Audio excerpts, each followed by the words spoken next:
The Loved Dead by C. M. Eddy Jr. and H. P. Lovecraft. It is midnight. Before dawn they will find me and take me to a black cell, where I shall languish interminably, while insatiable desires gnaw at my vitals and wither up my heart, till at last I become one with the dead that I love. My seat is the fetid hollow of an aged grave. My desk is the back of a fallen tombstone worn smooth by devastating centuries. My only light is that of the stars and a thin-edged moon. Yet I can see as clearly as though it were midday. Around me, on every side, sepulchral sentinels guarding unkempt graves. The tilting, decrepit headstones lie half-hidden in masses of nauseous, rotting vegetation. Above the rest, silhouetted against the livid sky, an august monument lifts its austere, tapering spire, like the spectral chieftain of a Lemurian horde. The air is heavy with the noxious odours of fungi and the scent of damp, mouldy earth. But to me it is the aroma of Elysium. It is still, terrifyingly still, with a silence whose very profundity bespeaks the solemn and the hideous. Could I choose my habitation, it would be in the heart of some such city of putrefying flesh and crumbling bones. For their nearness sends ecstatic thrills through my soul, causing the stagnant blood to race through my veins and my torpid heart to pound with delirious joy. For the presence of death is life to me.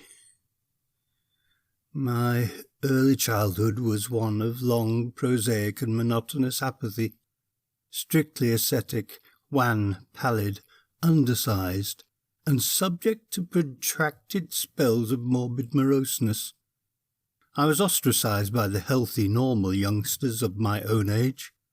They dubbed me a spoil-sport, an old woman, because I had no interest in the rough, childish games they played, or any stamina to participate in them had I so desired. Like all rural villages, Fenham had its quota of poison-tongued gossips. Their prying imaginations hailed my lethargic temperament as some abhorrent abnormality. They compared me with my parents and shook their heads in ominous doubt at the vast difference. Some of the more superstitious openly pronounced me a changeling, while others who knew something of my ancestry called attention to the vague, mysterious rumours concerning a great-great-grand-uncle who had been burned at the stake as a necromancer. Had I lived in some larger town with greater opportunities for congenial companionship, perhaps I could have overcome this early tendency to be a recluse. As I reached my teens, I grew even more sullen, morbid, and apathetic. My life lacked motivation. I seemed in the grip of something that dulled my senses, stunted my development, retarded my activities, and left me unaccountably dissatisfied. I was 16 when I attended my first funeral. A funeral in Fenham was a pre-eminent social event, for our town was noted for the longevity of its inhabitants. When, moreover, the funeral was that of such a well-known character as my grandfather, it was safe to assume that the townspeople would turn out en masse to pay due homage to his memory. Yet I did not view the approaching ceremony with even latent interest. Anything that tended to lift me out of my habitual inertia held for me only the promise of physical and mental disquietude. In deference to my parents' importunings, mainly to give myself relief from their caustic condemnations of what they chose to call my unfilial attitude, I agreed to accompany them. There was nothing out of the ordinary about my grandfather's funeral, unless it was the voluminous array of floral tributes. But this, remember, was my initiation to the solemn rites of such an occasion. Something about the darkened room, the oblong coffin with its sombre drapings, the banked masses of fragrant blooms, the dolorous manifestations of the assembled villagers stirred me from my normal listlessness and arrested my attention. Roused from my momentary reverie by a nudge from my mother's sharp elbow, I followed her across the room to the casket where the body of my grandparent lay. For the first time, I was face to face with death. I looked down upon the calm, placid face, lined with its multitudinous wrinkles, and saw nothing to cause so much of sorrow. Instead, it seemed to me that my grandfather was immeasurably content, blandly satisfied. I felt swayed by some strange, discordant sense of elation. So slowly, so stealthily had it crept over me that I could scarcely define its coming. As I mentally review that portentous hour, it seems that it must have originated with my first glimpse of that funeral scene, silently strengthening its grip with subtle insidiousness. A baleful, malignant influence that seemed to emanate from the corpse itself held me with magnetic fascination. My whole being seemed charged with some ecstatic electrifying force, and I felt my form straighten without conscious volition. My eyes were trying to burn beneath the closed lids of the dead man's, and read some secret message they concealed. My heart gave a sudden leap of unholy glee, and pounded against my ribs with demoniacal force, as if to free itself from the confining walls of my frail frame. Wild, wanton, soul-satisfying sensuality engulfed me. Once more the vigorous prod of a maternal elbow jarred me into activity. I had made my way to the sable-shrouded coffin with leaden tread. I walked away with new-found animation. I accompanied the cortege to the cemetery, my whole physical being permeated with this mystic, enlivening influence. It was as if I had quaffed deep draughts of some exotic elixir, some abominable concoction, brewed from the blasphemous formulae in the archives of Belial.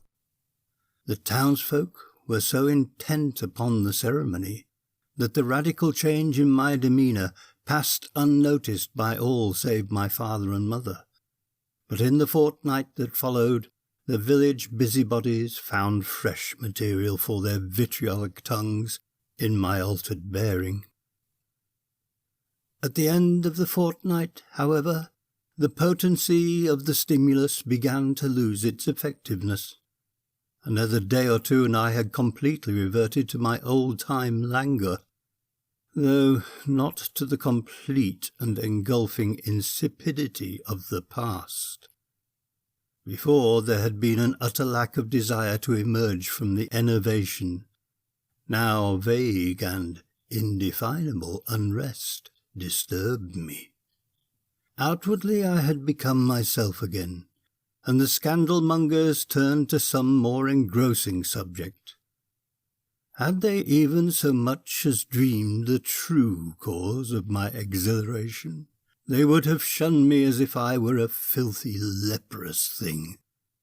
Had I visioned the execrable power behind my brief period of elation, I would have locked myself forever from the rest of the world and spent my remaining years in penitent solitude.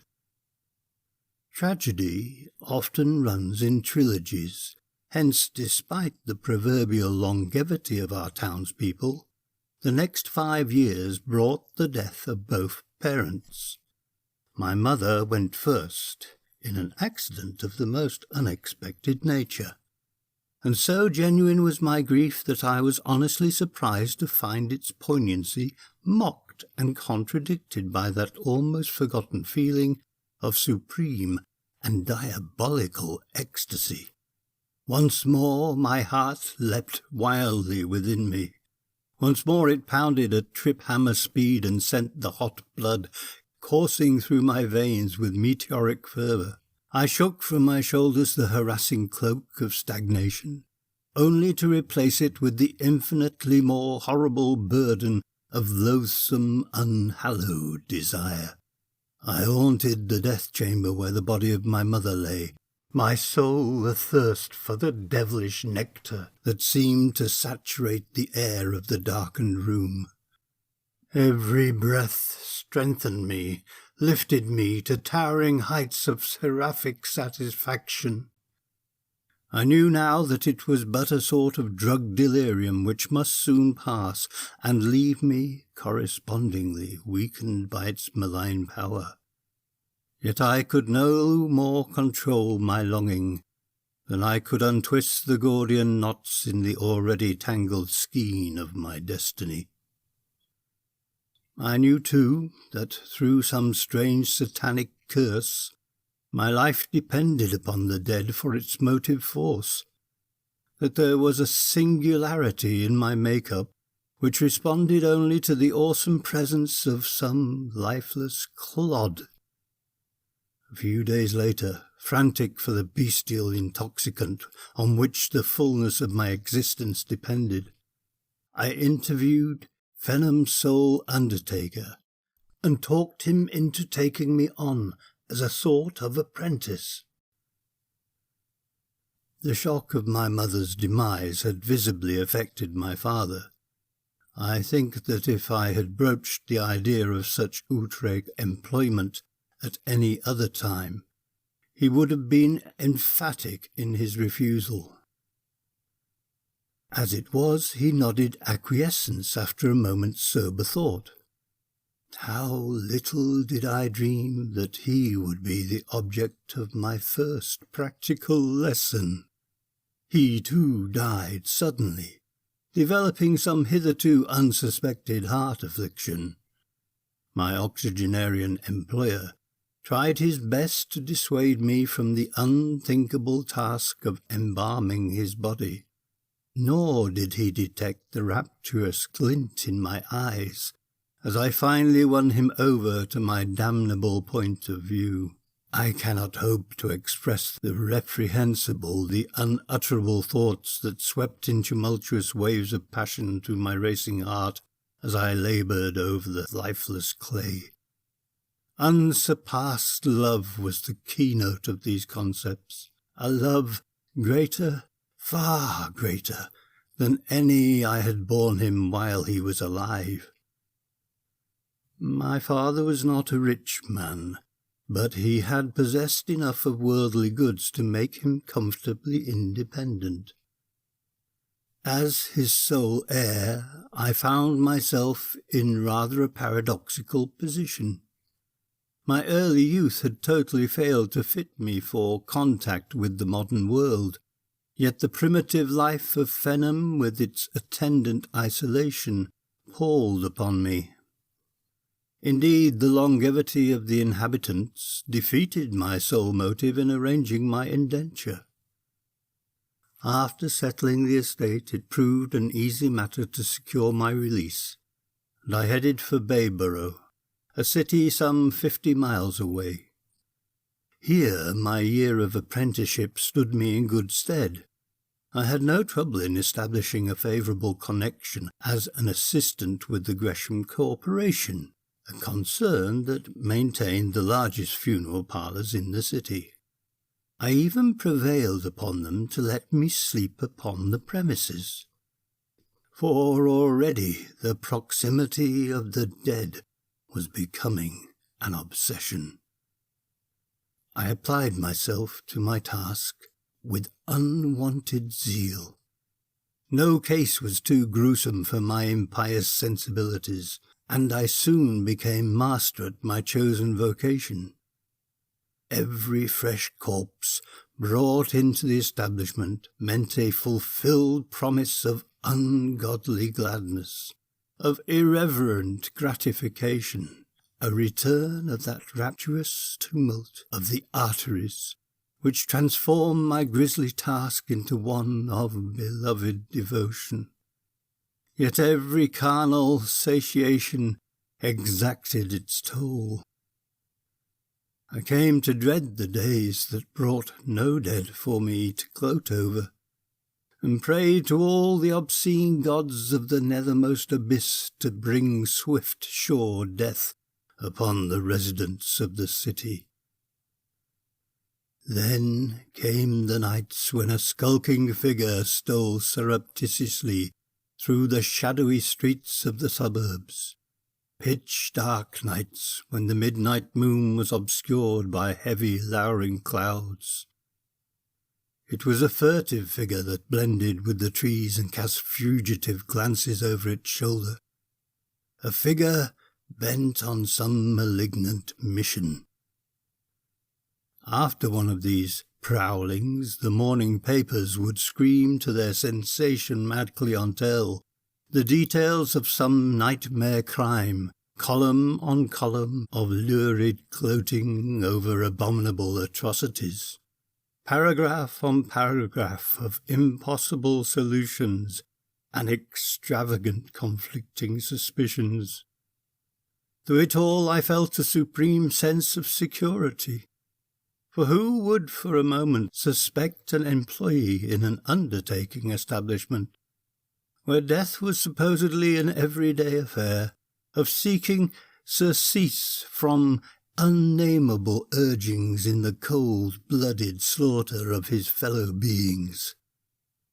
I planned each crime with maniacal cunning, varying the manner of my murders so that no one would ever dream that all were the work of one blood-stained pair of hands. The aftermath of each nocturnal venture was an ecstatic hour of pleasure, pernicious and unalloyed, a pleasure always heightened by the chance that its delicious source might later be assigned to my gloating administrations in the course of my regular occupation. Sometimes that double and ultimate pleasure did occur.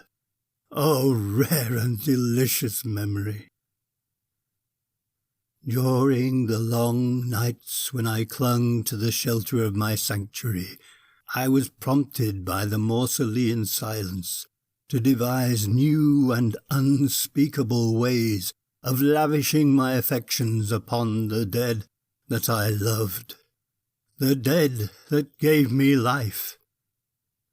One morning Mr. Gresham came much earlier than usual, came to find me stretched out upon a cold slab deep in ghoulish slumber, my arms wrapped about the stark, stiff, naked body of a fetid corpse. He roused me from my salacious dreams, his eyes filled with mingled detestation and pity. Gently but firmly he told me that I must go, that my nerves were unstrung, that I needed a long rest from the repellent tasks my vocation required, that my impressionable youth was too deeply affected by the dismal atmosphere of my environment. How little did he know of the demoniacal desires that spurred me on in my disgusting infirmities. I was wise enough to see that argument would only strengthen his belief in my potential madness. It was far better to leave than to invite discovery of the motive underlying my actions. After this, I dared not stay long in one place for fear some overt act would bear my secret to an unsympathetic world. I drifted from city to city, from town to town. I worked in morgues, around cemeteries, once in a crematory, anywhere that afforded me an opportunity to be near the dead that I so craved. Then came the World War. I was one of the first to go across, one of the last to return. 4 years of blood-red charnel hell, sickening slime of rain-rotten trenches, deafening bursts of hysterical shells, monotonous droning of sardonic bullets, smoking frenzies of Phlegethon's fountains, stifling fumes of murderous gases, grotesque remnants of smashed and shredded bodies. 4 years of transcendent satisfaction. In every wanderer there is a latent urge to return to the scenes of his childhood. A few months later found me making my way through the familiar byways of Fenham. Vacant, dilapidated farmhouses lined the adjacent roadsides, while the years had brought equal retrogression to the town itself. A mere handful of the houses were occupied, but among these was the one I had once called home. The tangled, weed-choked driveway, the broken window-panes, the uncared-for acres that stretched behind, all bore mute confirmation of the tales that guarded inquiries had elicited. That it now sheltered a dissolute drunkard, who eked out a meagre existence from the chores his few neighbours gave him out of sympathy for the mistreated wife and the undernourished child who shared his lot. All in all, the glamour surrounding my youthful environment was entirely dispelled. So, prompted by some errant foolhardy thought, I next turned my steps toward Bayborough. Here, too, the years had brought changes, but in reverse order. The small city I remembered had almost doubled in size despite its wartime depopulation.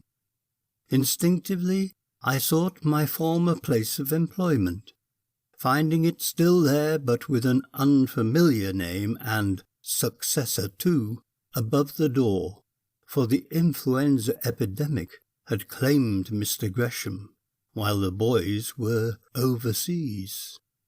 Some fateful mood impelled me to ask for work. I referred to my tutelage under Mr. Gresham with some trepidation, but my fears were groundless.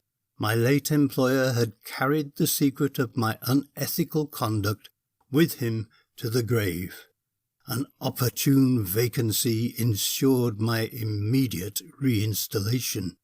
Then came vagrant haunting memories of scarlet nights of impious pilgrimages, and an uncontrollable desire to renew those illicit joys.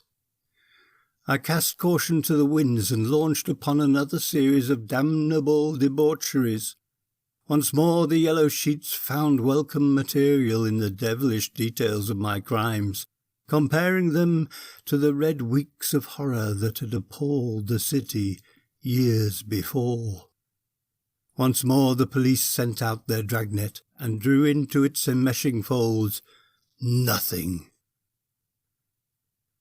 My thirst for the noxious nectar of the dead grew to a consuming fire, and I began to shorten the periods between my odious exploits.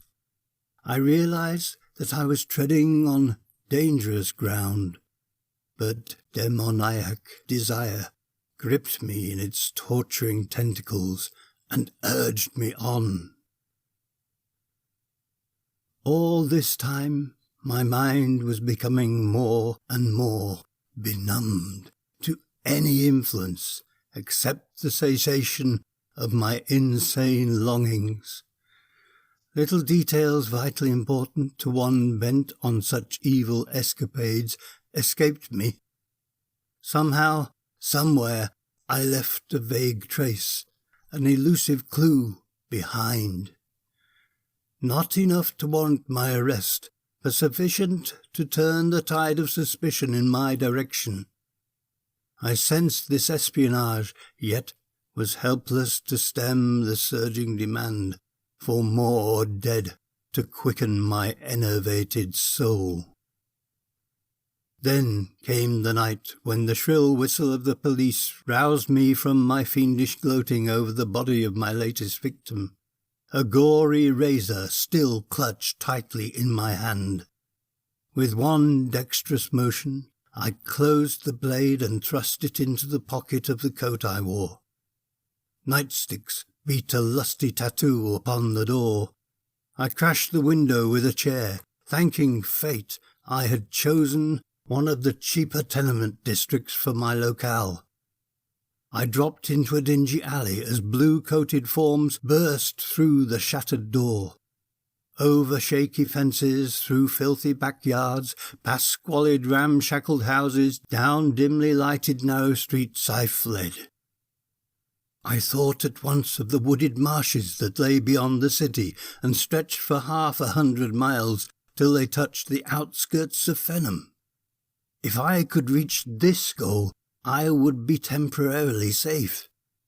Before dawn I was plunging headlong through the foreboding wasteland, stumbling over the rotting roots of half-dead trees whose naked branches stretched out like grotesque arms, striving to encumber me with mocking embraces.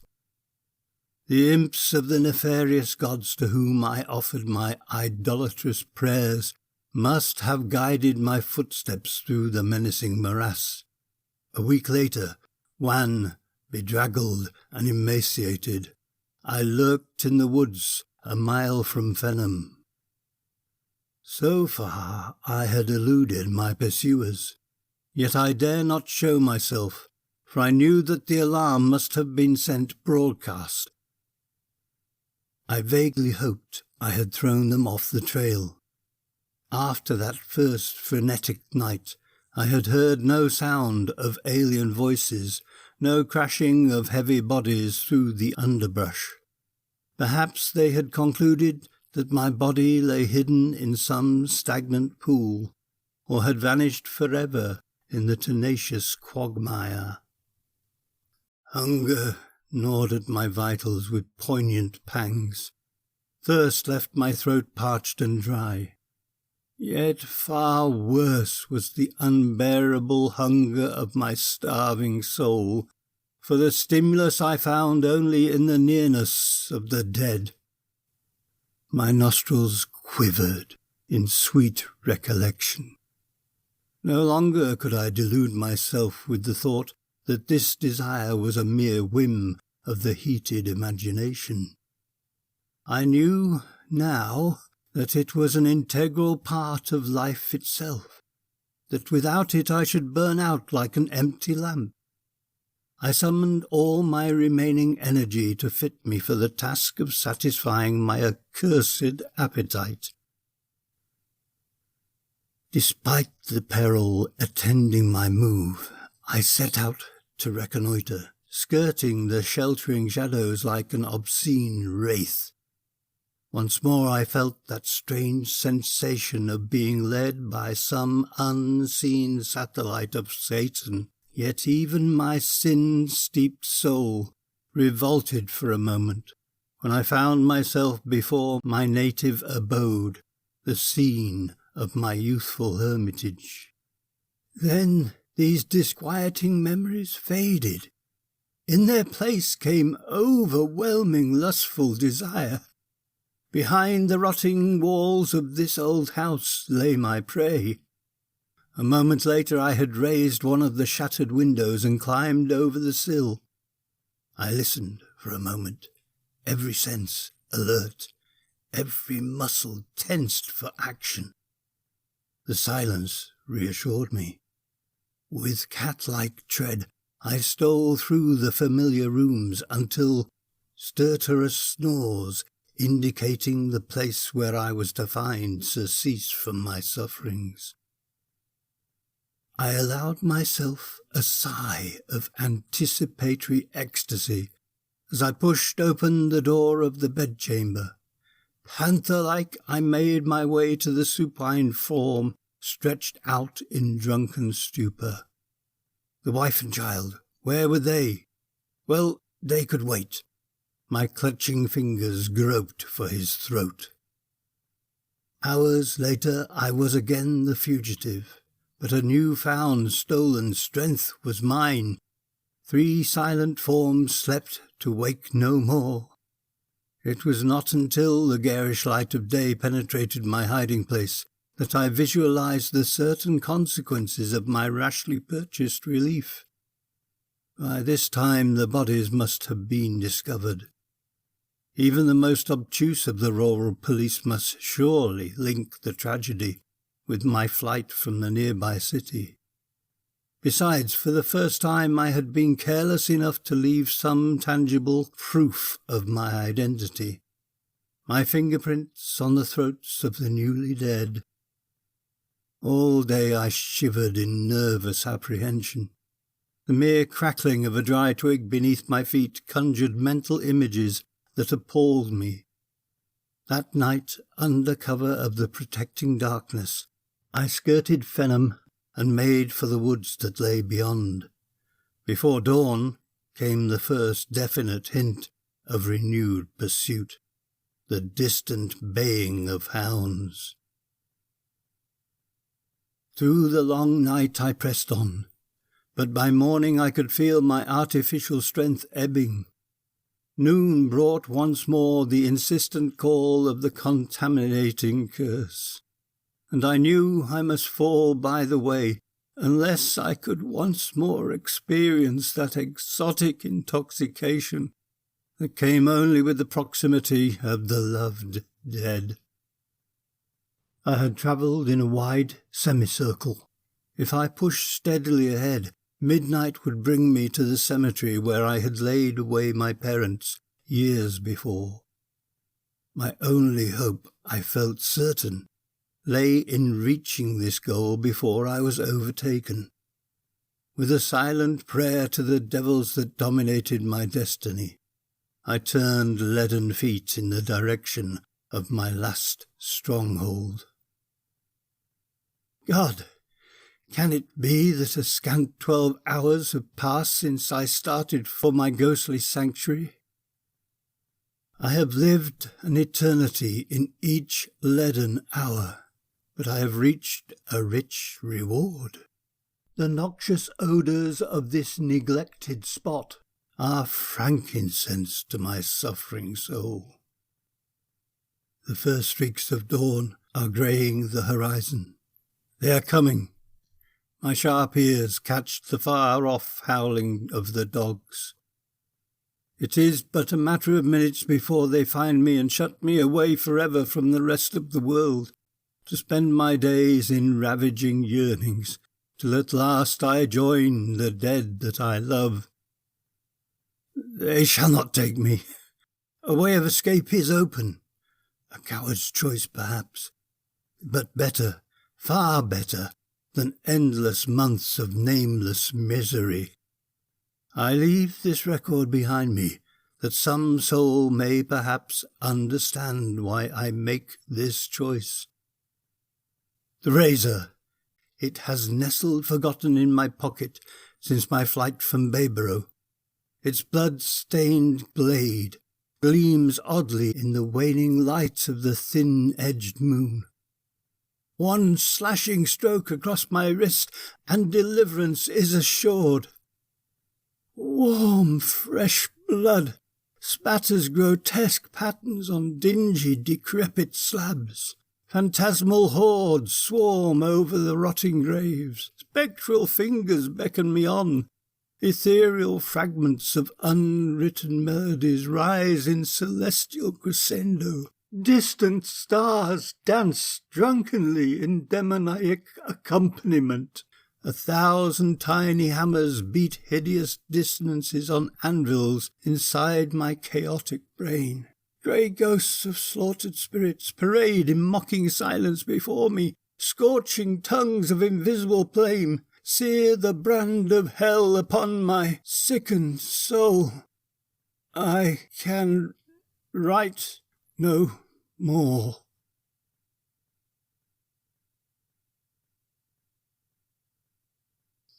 The end of The Loved Dead by C. M. Eddy Jr. and H. P. Lovecraft. Recording by Andy Sames.